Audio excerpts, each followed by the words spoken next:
关怀协会赞。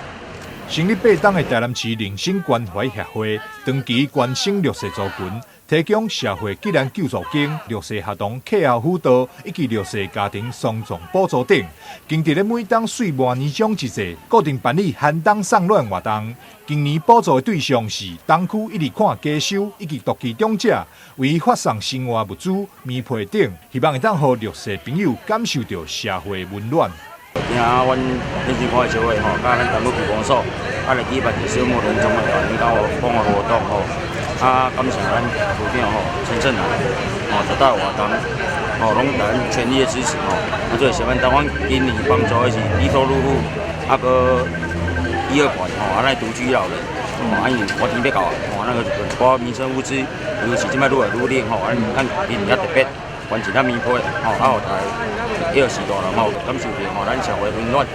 东区区长陈胜男、议员曾信凯、蔡小薇也拢非常肯定灵性关怀协会诚心付出。物资的筹措，都是整个他们会员的自发性的捐献。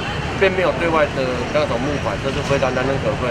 照顾弱势的长辈是一个社会进步的现象。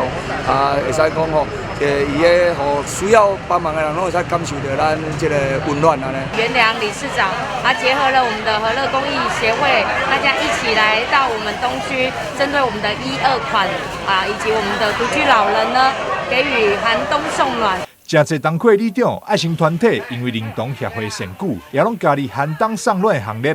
其中甚至有自由工商学生来帮忙，原来是因为受到自由工商学长周元良理事长的感召，学习学长的精神，然后出来关怀老人，然后做公益。